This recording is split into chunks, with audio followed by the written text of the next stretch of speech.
all for coming. I see a lot of friends, American, Italian. I'm quite emotional to see so many people coming to celebrate my book and Emma Stebbins and her angel.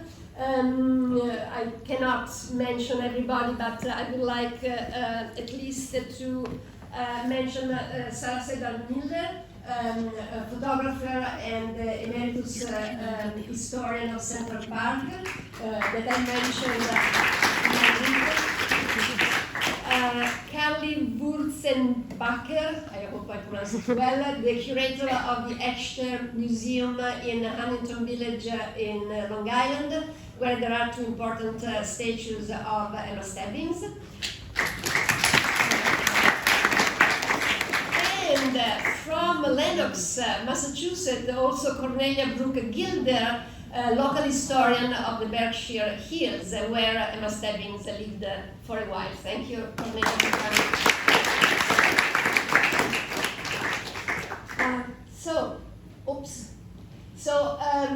The statue of the Angel of the Waters and the Bethesda Fountains are one of the most iconic monuments in New York City, and they appear in a lot of movies.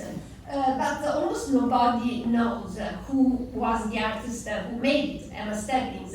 But finally, last January, she was mentioned in a TV show by HBO, a TV show created by Julian Fellows, the same creator of the Downton Abbey. The show is called The Gilded Age. This is the scene where Tom wants to impress his date, Marion, and he tells her that Emma is the first woman to receive a public art commission from New York City. Here you are, the Bethesda Fountain with the angel. It was inaugurated almost 150 years ago on May the 31st of 1873. So I hope that next year there will be a lot of festivities about that, and the Central Park will do something. I know that this picture won already a competition to appear on the cover of the Central Park Conservancy calendar, so I hope that that's a good sign. The statue was meant to celebrate the arrival of pure water to New York City. Because you should know that until 1842, there wasn't an aqueduct in New York bringing clean water, and a lot of people died for horrible illnesses, especially cholera. Thousands of people, much more in percentage to the population than COVID victims during the last pandemic. Emma was asked to make this fountain, and she decided the subject, as Sarah also writes in her book. And, full disclosure, Henry Stebbins was a brother of Emma, and was a commissioner of Central Park. So some critics say that she won the commission because of nepotism, but actually Emma was already pretty famous before getting the commission. She got the commission in 1863. And also Henry Stebbins was very well known as an upstanding citizen, very committed to make New York City better and also to fight corruption. So there was never an accusation about that.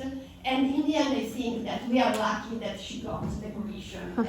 It's beautiful like it is.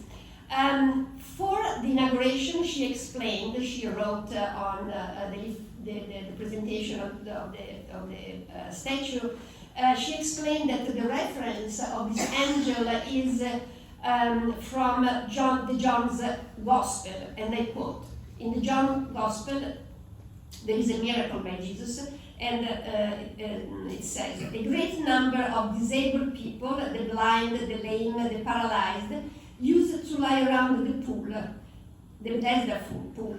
From time to time, an angel of the Lord would come down and stir up the waters. The first one into the pool after such disturbance, which be cured of whatever disease he had," unquote, the Gospel.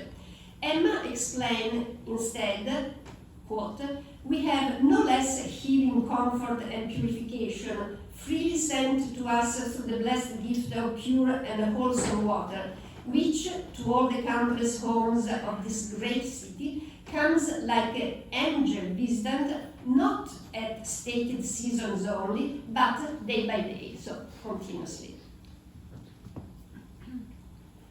Okay, this is a portrait of Emma Stebbins as a young girl, never seen in public before. I am very grateful to Miss Alison Height-Tang, who was supposed to be here, but probably had. Oh, she's here. Hi, Alison. I couldn't see you. Thank you so much for coming. So, Alison is a descendant of Emma Stebbins. The grandfather of her grandfather was the brother of Emma Stebbins, right? Yes, I got it right. She's a musician here in New York, and she's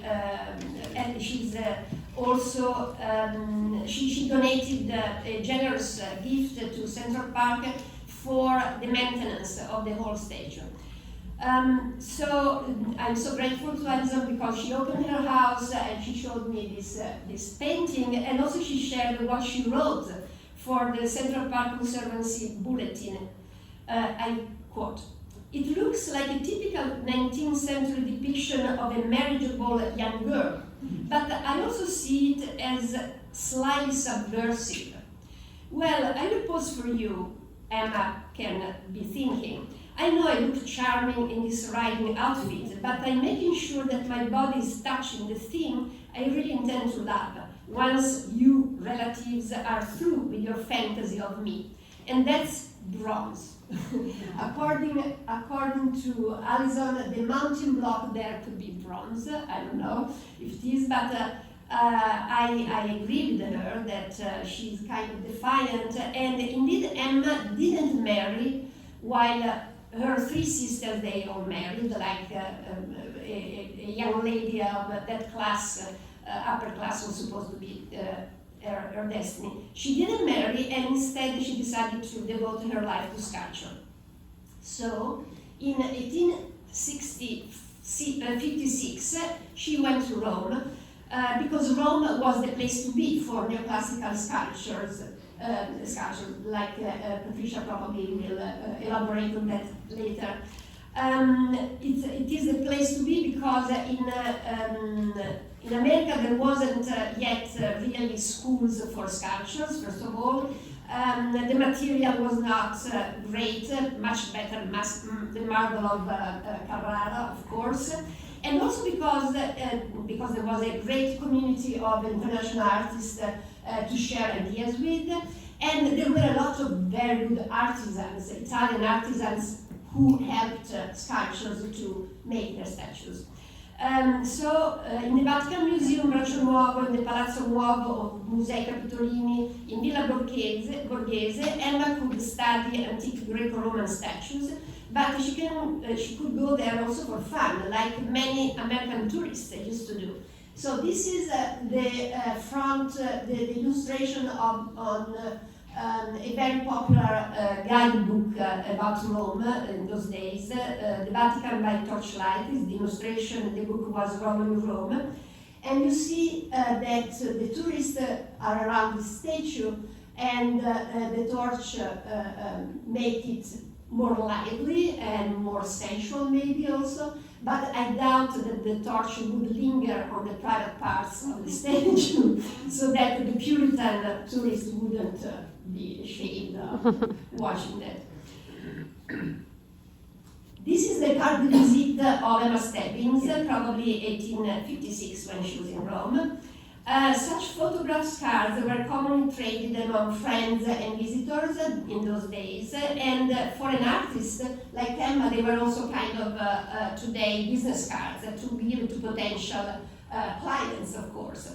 So she lived in Rome from 56 to 70, and it is in Rome that she created not only the Angel of the Waters, but important other marble statues, without being helped by artisans because she wanted to be totally in charge of her work. Just after arriving to Rome, just after a few months, she met Charlotte Cushman. Charlotte Cushman was the most famous actor, American actor, and the most acclaimed Shakespearean performer, both in America and in England. And she could perform both female roles and also male roles.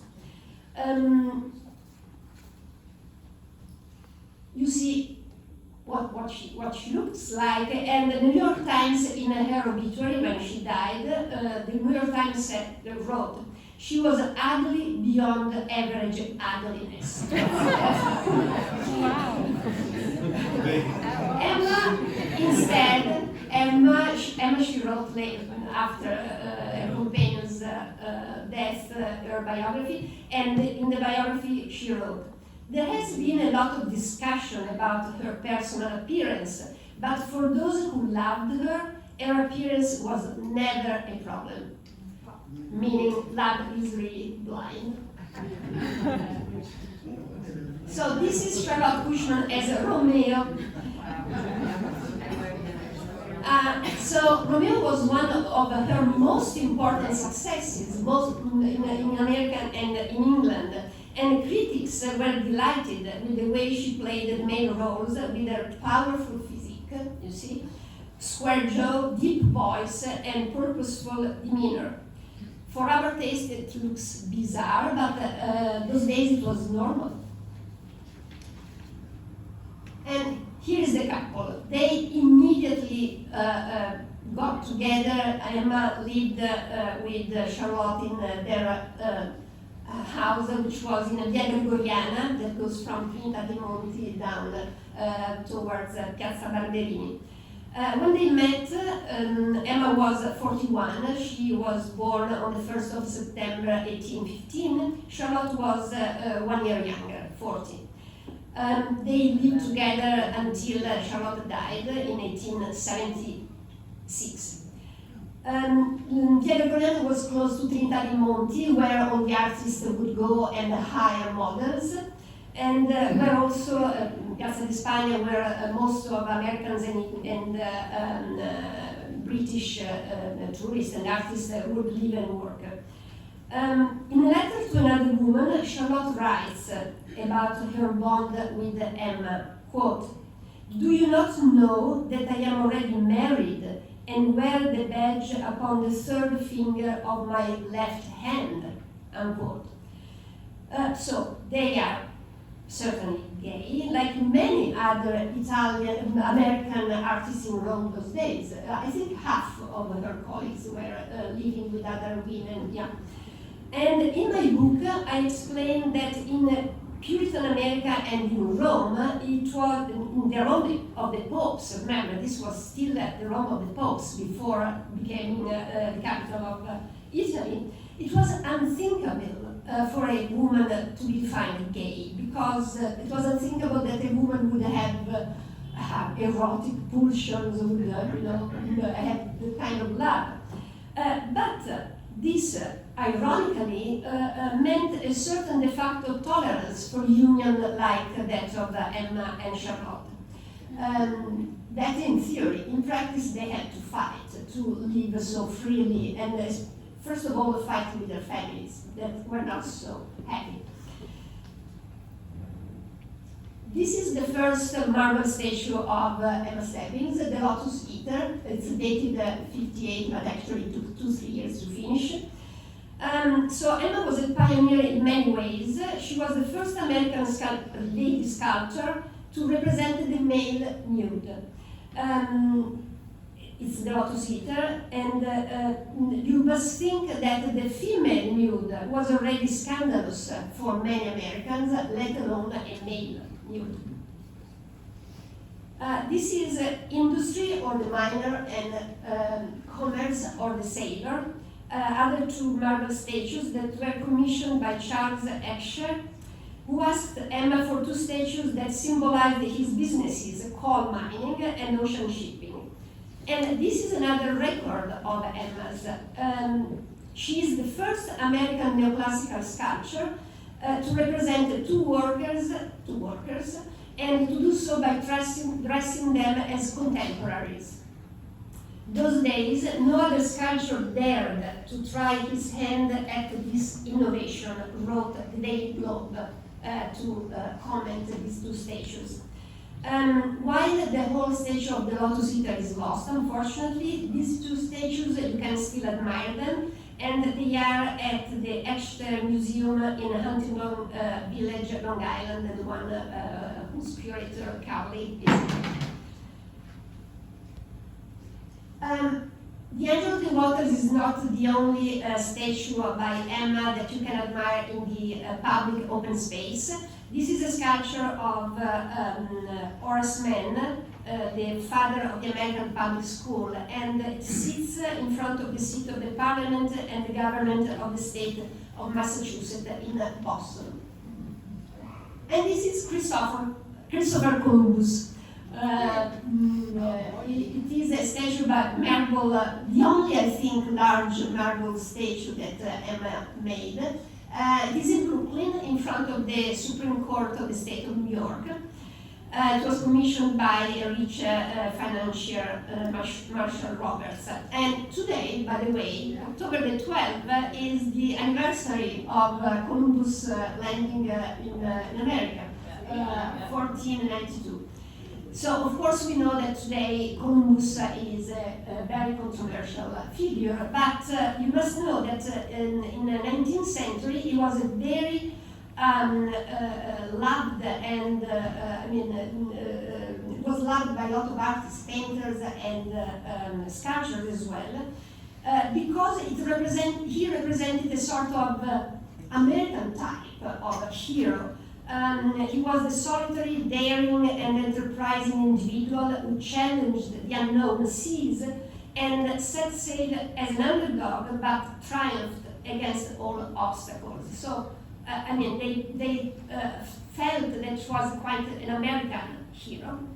And in fact, in the Washington Capitol, the doors of the eastern entrance to the rotunda are decorated with bronze bas-reliefs about the life of Columbus, and the author is Randolph Rogers, another American sculptor who lived and worked in Rome while Emma was there. This is another portrait of Emma that I discovered during my long research that was quite a treasure hunt. I found it in the private collection of Mary and John McGuigan in Maine, and I went there with my faithful companion, Glauco. Thank you for driving me everywhere. We were in the middle of...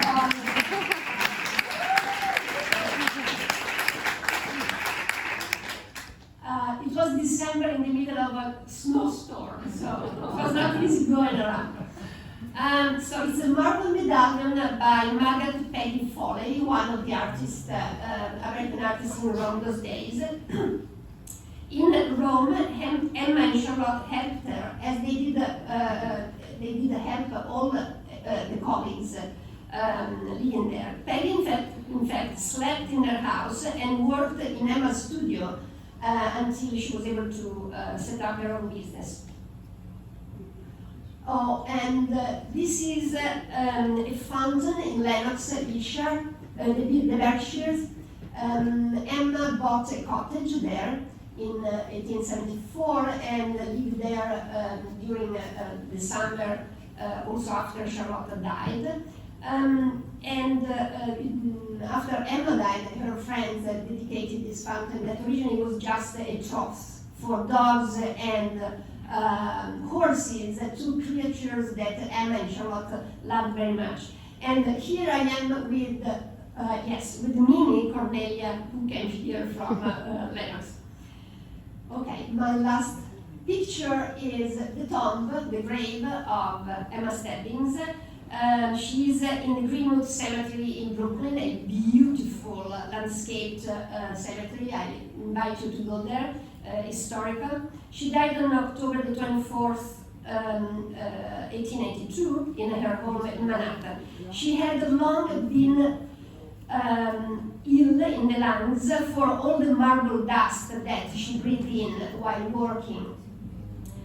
She had stopped working in 1870 to devote herself 100% to Charlotte, who was suffering from cancer. And after her partner's death, Emma had withdrawn to private life altogether. She had always been shy and reserved, not marketing-oriented like her friend Harriet Osmer. And even her grave is very low profile. It's very small, so I struggled to find it. And on the tombstone there is only written, quote, Emma Stebbins, the beloved sister and faithful friend, unquote. There is no mention that she was an artist or a sculptor. I was able to find it, the cemetery is huge, only because of the rainbow flag that is there, because now it is a stop of the Gay Greenwood Trolley Tour, the cemetery, a tour of the cemetery to visit, I quote the publicity, the graves of gay residents who have made an impact on American history and culture. So I believe that Emma made a lasting impact in our lives, but she was forgotten. And that's why I decided to write her biography.